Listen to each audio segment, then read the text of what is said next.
Hi hello good morning welcome back to the video guys. ಇವತ್ತು video start ಮಾಡ್ತಾ ಇರೋದು ಮನೆಯಿಂದ. ನಮ್ಮ ಮನೇಲಿ ಹಸುಗಳೆಲ್ಲ ತೋರಿಸ್ತೀನಿ ಅಂತ ಹೇಳಿದ್ನೆಲ್ಲ ಗೈಸ್, ಬನ್ನಿ ತೋರಿಸ್ತೀನಿ. ಹಸುಗಳು ಮೇಕೆ ಎಲ್ಲ ಇದೆ, ಬನ್ನಿ ನೋಡಿ. ನಮ್ಮ ಮನೆ ಇಷ್ಟು ಹಸುಗಳಿದೆ, ಹಾಲ್ಕೋಸು ಮತ್ತು ಇದೊಂದು ಓರಿ. ಇದು ಓರಿದು ಪ್ರೈಸು ನಿಮ್ಗೆ ಯಾರಿಗಾದ್ರೂ ಗೊತ್ತಿದ್ರೆ ಕಾಮೆಂಟ್ ಮಾಡಿ ಗೈಸ್, ನಾನು ಕರೆಕ್ಟಾಗಿ ಇಲ್ವ ಅಂತ ಹೇಳ್ತೀನಿ. ಇಷ್ಟು ಹಸುಗಳಿದೆ, ಇದೆಲ್ಲ ಆಲ್ಕರಿ ಹಸು. ಆ್ಯಂಡ್ ಇಲ್ಲಿ ಮೇಕೆಗಳಿದೆ ನೋಡಿ, ಒಂದು 10 ಮೇಕೆ ಇದೆ ವೈಟ್. ಅಲ್ಲಿ ಒಳಗಡೆ ಇದೆ, ಇವೆಲ್ಲ ಮೇಕೆಗಳು. ಅಲ್ಲೊಂದು ಕರು ಇದೆ ನಮ್ಮ ಮನೇಲಿ.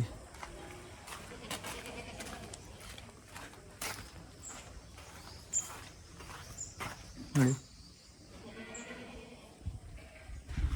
ಎಲ್ಲ ನಮ್ಮ ಮನೇಲಿ ಹಸುಗಳು ಮೇಕೆ ಎಲ್ಲ ಸಾಕಿದ್ದೀವಿ. ಇದು ನಮ್ಮ ಡ್ಯಾಡಿದು ಬಿಸ್ನೆಸ್, ಹಸು ಮಾರೋದು ತೊಗೊಂಬರೋದು ಆ್ಯಂಡ್ ಹಾಲಕ್ಕೋದು ಎಲ್ಲ ಅವ್ರದ್ದೇ. ನಾವು ಜಸ್ಟ್ ಇಲ್ಲಿ ಕೆಲಸಗಾರರು ಅಷ್ಟೇ. ಏನು ನಾಯಿ ಮರಿನಾ? ಏನು ಸಗಣಿ ಅಂತ ತೋರಿಸ್ತೀಯಲ್ಲ, ಅದು ಗೊತ್ತಿರೋದೇ ಅಲ್ಲ. ಇವಾಗ ಏನಂದರೆ ನಮ್ಮದು ಕೆಲಸ ಬಂದು ಈ ಹಸುನ ಹೊಲ್ತಕ್ಕೆ ಹಿಡ್ಕೊಂಡು ಹೋಗ್ಬೇಕಿದ್ದು. ಇನ್ನು ಮಿಕ್ಕದು ಯಾವ ಹಿಡ್ಕೊಂಡು ಹೋಗಲ್ಲ, ಇವಕ್ಕೆಲ್ಲ ಎಲ್ಲೇ ಹಾಕ್ತೀವಿ ಹುಲ್ಲು. ಆ್ಯಂಡ್ ಇದೊಂದು ಮಾತ್ರ ಹಿಡ್ಕೊಂಡು ಹೋಗ್ಬೇಕು. ಸೊ ಬನ್ನಿ ಹಿಡ್ಕೊಂಡು ಹೋಗ್ತಾ ಮಾತಾಡುವ ಗೈಸ್. ಇವಾಗ ನೋಡಿ, ಹಸ ಹಿಡ್ಕೊಂಡು ಹೊಲ್ತಕ್ಕೆ ಬಂದಿದ್ದೀನಿ. ನಮ್ಮ ಹಸ ಒಂದೇ ಒಂದು ಹಿಡ್ಕೊಂಬಂದು ಅಡಿಕೆ ತೋಟದಲ್ಲಿ ಕಟ್ಟಾಕಿದ್ದೀನಿ ಗೈಸ್. ಅದು ಮೇಯ್ತೈತೆ.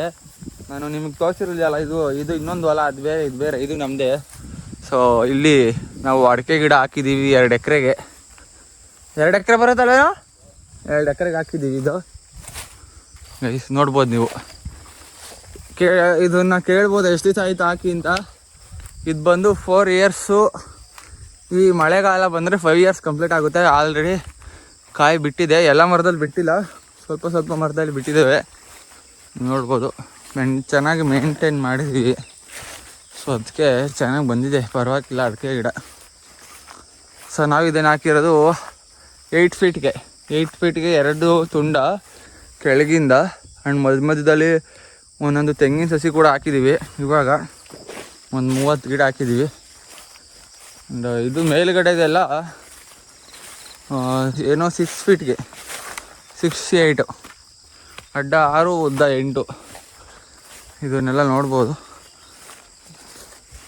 ಯಾರ್ಯಾರು ಬೆಂಗಳೂರಲ್ಲಿ ಹೋಗಿ 30,000 ರೂಪಾಯಿ ಕೆಲಸ ಮಾಡೋರ್ಗೆ ಒಂದು ಏನಂದರೆ ನೋಡಿ, ಊರ ಕಡೆ ಹೊಲ ಜಮೀನು ಇದ್ದರೆ ಸುಮ್ಮನೆ ಈ ಥರ ಅಡಿಕೆ ತೋಟ ಎಲ್ಲ ತೋಟ ಮಾಡಿ. ಯಾಕಂದರೆ 30,000 ರೂಪಾಯಿ ಸಂಬಳಕ್ಕೆ ಲೆಕ್ಕ ಹಾಕ್ಕೊಳ್ಳಿ. 30,000 × 12 3,80,000. ಇದು 5 ಇಯರ್ಸ್ ಚೆನ್ನಾಗಿ ಮೇಂಟೈನ್ ಮಾಡಿದ್ರೆ ನೆಕ್ಸ್ಟ್ ಇಯರಿಂದ ಒಂದು 3 to 4 lakhs ಮಿನಿಮಮ್ ಬರುತ್ತೆ ಅಡಿಕೆ ತೋಟದಲ್ಲಿ. ಸೊ ಅದಕ್ಕೆ ಹೇಳೋದು, ಅಗ್ರಿಕಲ್ಚರ್ ಏನು ಲಾಸ್ ಆಗೋಲ್ಲ. ಆ್ಯಂಡ್ ಲಾಸ್ ಆಗುತ್ತೆ ಇಲ್ಲ ಅಂತಲ್ಲ, ಯಾವುದು ಒಂದೊಂದು ಸಲ ತರಕಾರಿ ಬೆಳೆದಾಗ ಇದರಲ್ಲೆಲ್ಲ ಲಾಸ್ ಅಷ್ಟು ಬರೋಲ್ಲ. ಹೊರಗಡೆ ಹೋಗಿ ಇನ್ನೊಬ್ರು ಕೈ ಕೆಳಗಡೆ ಕೆಲಸ ಮಾಡೋದಕ್ಕಿಂತ ನಿಮ್ಮದು ಜಮೀನಿದ್ರೆ, ತೋಟ ಇದ್ದರೆ ಈ ಥರ ಎಲ್ಲ ತೋಟ ಮಾಡಿ ಅಗ್ರಿಕಲ್ಚರ್ ಮಾಡೋದ್ರಲ್ಲೇನು ತಪ್ಪಿಲ್ಲ. ನಾನು ಓದ್ತಾ ಇರೋದು ಪ್ಯಾಷನ್ಗೆ. ಅಗ್ರಿಕಲ್ಚರು ನಮಗೂ ಸೂಟ್ ಆಗುತ್ತೆ, ಇಲ್ಲ ಅಂತನಲ್ಲ. ನೀವು ಕೇಳ್ಬೋದು, ನೀವು ಈ ಥರ ಎಲ್ಲ ಹೊಲ ಇದೆ ಅಗ್ರಿಕಲ್ಚರ್ ಮಾಡೋದು ಬಿಟ್ಬಿಟ್ಟು CA ಮಾಡ್ತೀನಿ ಅಂತ ಬೆಂಗಳೂರಿಗೆ ಬಂದಿದ್ದೀರಲ್ಲ ಅಂತ. ಎಲ್ಲನೂ ನಾಲೆಡ್ಜ್ಗೋಸ್ಕರ ತೊಗೋಬೇಕಲ್ಲ. Knowledge is very important. CA ಮಾಡಿದ್ಮೇಲೆ ಓದಿದ್ಮೇಲೆ CA ಮಾಡಬೇಕು ಅಂತಲ್ಲ, ನಾಲೆಡ್ಜ್ಗೋಸ್ಕರ ಎಲ್ಲನೂ ತೊಗೋಬೇಕು. ಸೊ ನೆಕ್ಸ್ಟ್ ಇಯರ್ಗೆ ಇದು ಫುಲ್ ಕಾಯಿ ಬರುತ್ತೆ. ಇದರಲ್ಲಿ ಒಂದು 4 lakh ಮಿನಿಮಮ್ ಕೊಡ್ತೀವಿ. ಇದನ್ನು ತೋಟ ಫುಲ್ಲು ಒಂದು 600 ಇದೆ ಅಡಿಕೆ ಗಿಡಗಳು, ಒಂದು 600 ಅಡಿಕೆ ಗಿಡ ಇದೆ. ಒಂದು ನೆಕ್ಸ್ಟ್ ಇಯರ್ಗೆ ಒಂದು 4 lakhs ಮಿನಿಮಮ್ ಪಕ್ಕ. ಈ ಇಯರು ಒಂದು ಎಷ್ಟು ಕೊಟ್ಟಿದ್ದಾರೆ ಗೊತ್ತಿಲ್ಲ ನಮ್ಮ ಡ್ಯಾಡಿ. ಸ್ವಲ್ಪ ಸ್ವಲ್ಪ ಬಂದಿದೆ, ಫುಲ್ ಏನು ಬಂದಿಲ್ಲ ಇದರಲ್ಲಿ, ನೀವು ನೋಡ್ಬೋದು. ಇವಾಗ ನಮ್ಮ ಕಡೆ ಎಲ್ಲ ಅಡಿಕೆ ಗಿಡಗಳು ಜಾಸ್ತಿ ಆಗ್ತಾಯಿದ್ದಾರೆ. ಬಟ್ ಏನಾಗುತ್ತೆ ಅಂತ ಫ್ಯೂಚರಿಗೆ ಗೊತ್ತಿಲ್ಲ. ಬಟ್ ಆದರೂ ಪರವಾಗಿಲ್ಲ, ರೈಟು ಅದೆಲ್ಲ ಏನು ನಮ್ಮ ಮ್ಯಾಟ್ರ್ ಆಗಲ್ಲ. ತೋಟ ಇರಬೇಕು, ಚೆನ್ನಾಗಿ ಓಡಾಡ್ಕೊಂಡು ತೋಟದಲ್ಲೆಲ್ಲ. ಈ ವೈಬೇ ಬೇರೆ ಇರುತ್ತೆ, ಸಿಕ್ಕಾಪಟ್ಟೆ ಸಕ್ಕತ್ತಾಗಿರುತ್ತೆ. ನಾವು ನೈಟು ಬೋರ್ ಆನ್ ಮಾಡಿದ್ದು, ನೈಟ್ ಬಂದಾಗ ನೀರು. ಸೊ ಎಲ್ಲ ಇಲ್ಲೆಲ್ಲ ತುಂಬಿಕೊಂಡಿದೆ.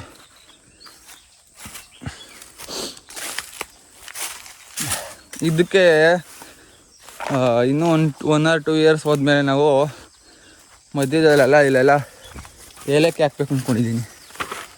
ಆ್ಯಂಡ್ ಮರಕ್ಕಳಿಗೆಲ್ಲ ಮೆಣಸು ನೋಡಿ ಒಂದೊಂದು ಗಿಡದಲ್ಲಿ ಚೆನ್ನಾಗಿ ಬಂದಿದೆ. ಅಡ್ಕೆಕಾಯಿ ಇದು ಪ್ಯೂರ್ ನಾಟಿ. ಇಲ್ಲೆಲ್ಲ ಮಧ್ಯದಲ್ಲಿ ಸೆಂಟ್ರಲ್ ಏಲಕ್ಕಿ ಆ್ಯಂಡ್ ಮರಗಳಿಗೆಲ್ಲ ಮೆಣಸು ಈ ಥರ ಎಲ್ಲ ಹಾಕ್ಕೊಂಡ್ರೆ ಅದರಲ್ಲೂ ಅಮೌಂಟ್ ಬರುತ್ತೆ, ಇದಕ್ಕೂ ಅಮೌಂಟ್ ಬರುತ್ತೆ. ಅಡಿಕೆ ಗಿಡಕ್ಕೆ ಏನು ಪ್ರಾಬ್ಲಮ್ ಆಗೋಲ್ಲ. ಆ್ಯಂಡ್ ಇನ್ನೊಂದು ಇವಾಗ ಏನು ಇದಕ್ಕೆ ಹಾಕೋಕ್ಕಾಗಲ್ಲ ಅಂದರೆ ತರಕಾರಿ ಎಲ್ಲ ನಾವೆಲ್ಲ ಸ್ಟಾಪ್ ಮಾಡಿಬಿಟ್ಟಿದ್ದೀವಿ, ಏನೂ ಹಾಕಿಲ್ಲ. ಹುಲ್ಲು ಹೊಡೆಯೋದು ಬಿಡೋದು ಅಷ್ಟೇ, ಬ್ರಷ್ ಕಟ್ರಲ್ಲಿ ಹುಲ್ಲು ಕಟ್ ಮಾಡೋದು ಬಿಡೋದು. ಇನ್ನೇನು ಬೆಳೆಗಳ್ನೇನು ಬೆಳೆಯೋಕ್ಕಾಗ್ತಾಯಿಲ್ಲ. ಸೊ ಅದಕ್ಕೆ ನಾವೆಲ್ಲ ಸ್ಟಾಪ್ ಮಾಡಿದ್ದೀವಿ. ನೋಡಿ ಮಧ್ಯದಲ್ಲಿ ಇಲ್ಲಿ ಸೈಡಲ್ಲಿ ತೆಂಗಿನ ಸಸಿ ಹಾಕಿದ್ದೀವಿ ಒಂದೊಂದು, ನೀವು ನೋಡ್ಬೋದು. ಸೊ ಇದು ನಮ್ಮ ತೋಟ. ಇನ್ನೇನು ಹೇಳ್ಬೋದು ಇದ್ರ ಬಗ್ಗೆ ಅಂದರೆ, ಇಲ್ಲೆಲ್ಲ ಮೇಲೆಡೆ ಎಲ್ಲ ಗುಟ್ಟೆ ಬೆಳೆದಿದೆ, ಇದನ್ನೆಲ್ಲ ತೆಗಿಸ್ಬೇಕು JCBನಲ್ಲಿ. ಇದಕ್ಕೂ ಹಾಕ್ಬೇಕು ಅಡಿಕೆ ಗಿಡ ಒಂದು 400 ಹಿಡಿತದೆ ಮೇಲುಗಡೆ ಗಂಟ. ಬಟ್ ಇನ್ನು ಹಾಂ ಇದು ಸ್ವಲ್ಪ ದನ ಮೇಯಕ್ಕೆ ಅಂತ ಬಿಟ್ಟಿದ್ದು, ಎಲ್ಲ ಬೆಳ್ಕೊಬಿಟ್ಟೈತೆ ಸದ್ದೆ. ಮಳೆಗಾಲದಲ್ಲಿ ಬೆಳ್ಕೊಂಡಿರೋದು ಎಲ್ಲ ಕಿತ್ತಾಕಬೇಕು. ಆ್ಯಂಡ್ ಇಲ್ಲಿ ಮೆಣಸಿನ ಗಿಡ ಹಾಕಿದ್ದೀವಿ. ಒಂದು ಸ್ವಲ್ಪ ಇಲ್ಲಿ ಹೋಗೋಕ್ಕೆ ಸಸಿಗೆ ಮಳೆ ಬೆಳ್ಕೊಂಡು ಕಿತ್ತಾಕ್ಬೇಕಿದ.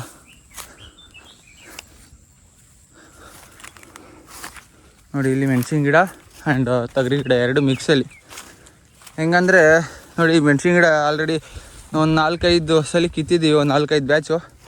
ಇವಾಗ ಇನ್ನೊಂದು 2 ಬ್ಯಾಚ್ ಕೀಳ್ಬೋದು. ಆ್ಯಂಡ್ ಇದು ಹೋದ್ಮೇಲೆ ಈ ತೊಗರಿಕಾಯಿ ಬಿಡುತ್ತೆ. ಸೊ ಈ ಥರ ಇಲ್ಲಿಗೆ ನಮ್ಮದು ಹೊಲ ಕಂಪ್ಲೀಟ್ ಆಗುತ್ತೆ. ಸೊ ನೆನ್ನೆ ತೋರಿಸಿದ್ದು ಒಂದು ಹೊಲ, ಇವತ್ತು ಇದು ಇನ್ನೊಂದು ಹತ್ರ ಇರೋದು 2.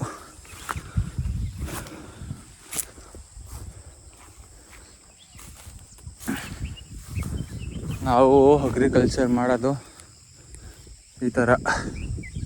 ಫಸ್ಟೆಲ್ಲ ಜಾಸ್ತಿ ಬೆಳೀತಿದ್ದೋ ಬೆಳೆನೆಲ್ಲ, ಇವಾಗ ಅಡಿಕೆ ಗಿಡ ಹಾಕಿದ್ಮೇಲೆ ಏನು ಬೆಳೆಯೋಕ್ಕಾಗಲ್ವಲ್ಲ ಅದರಲ್ಲಿ. ಸೊ ಅದರಿಂದ ಅಷ್ಟು ಬೆಳೆ ಏನು ಹಾಕೋಲ್ಲ. ಹಸುಗಳೆಲ್ಲ ಇದೆಯಲ್ಲ ಅದನ್ನೇ ನೋಡ್ಕೊತಾರೆ ಮನೇಲಿ ಜಾಸ್ತಿ. ಆ್ಯಂಡ್ ಇಷ್ಟೇ ಗೈಸ್. ಏನು ಗೊತ್ತಾ, ನಾನು ಇಲ್ಲಿ ಔಷಧಿ ಹಾಕ್ಕೊಳ್ಳೋಕ್ಕಿಂತ ಡಬ್ಬ ತೊಗೊಬಂದೆ, ಔಷಧಿ ಹೊಡಿಬೇಕಿತ್ತಲ್ಲ. ಇಲ್ಲಿ ಒಂದು ಬಿಂಗೆ ಇತ್ತು, ಬಟ್ ಯಾರೋ ತಗೊಂಡೋಗ್ಬಿಟ್ಟವ್ರೆ ತೊಟ್ಟಿ ಹತ್ರ. ಸೊ ಅದಕ್ಕೆ ಇದೆಲ್ಲ ಹುಡುಕ್ತು, ಏನೂ ಸಿಗಲಿಲ್ಲ. ನೋಡಿ ಯಾವ ಥರ ಗಿಜಾಟ್ ಮಾಡ್ತೀವಿ ಹಳ್ಳಿ ಕಡೆ ಹುಡುಗರು ಅಂದರೆ. ಪೈಪ್ ಇದೆ, ತಗೊಳ್ಳೋದು, ನೀರು ತುಂಬೋದು, ಎತ್ಕೊಳ್ಳೋದು, ಇದು ಕೊಯ್ಯೋದು. ಗೈಸ್ ಮನೆಗೆ ಹೋಗಿ ಫ್ರೆಶ್ ಅಪ್ ಆಗಿ ಊಟ ಮಾಡಿಕೊಂಡು ಇವಾಗ ಇಲ್ಲಿ ಅಡಿಕೆ ತೋಟಕ್ಕೆ ನೀರು ಬಿಡೋಣ ಅಂತ ಬಂದಿದ್ದೀನಿ. ಸೊ ಇವತ್ತೆಲ್ಲ ವರ್ಕ್ ಮುಗೀತು, ಬೆಂಗಳೂರಿಂದ ಬಂದಿದ್ದು ಕೆಲಸ ಎಲ್ಲ ಮುಗಿಸಿದ್ದೀನಿ. ಸೊ ಇವತ್ತು ರಿಟರ್ನ್ ಬ್ಯಾಕ್ ಟು ಬ್ಯಾಂಗ್ಳೂರಿಂದ ಈವ್ನಿಂಗ್ ಅಂತ ಹೋಗಬೇಕು. ನಮ್ಮ ಅಪ್ಪ ಎಲ್ಲ ಸ್ವಲ್ಪ ಹೊರಗಡೆ ಹೋಗಿದ್ದಾರೆ. ಸೊ ಅದಕ್ಕೆ ಅಡಿಕೆ ತೋಟಕ್ಕೆ ನೀರು ಬಿಡೋಣ ಅಂತ ಬಂದೆ. ಸೊ ಗೈಸ್ ನೀರು ಬಿಡ್ತಾಯಿದ್ದೀನಿ ಎಷ್ಟು ಅಡಿಕೆ ತೋಟಕ್ಕೆ. ಈ ಕೆಲಸ ಮುಗಿಸಿ ಆಮೇಲೆ ಬೆಂಗಳೂರಿಗೆ ಹೋಗುವುದು. ತುಂಬ ತಣ್ಣಗಿದೆಲ್ಲ ನೀರು ತಣ್ಣಗಿದೆ, ಆದರೆ ತೋಟದೊಳಗೆ ಸಕ್ಕತ್ತಾಗಿರುತ್ತೆ.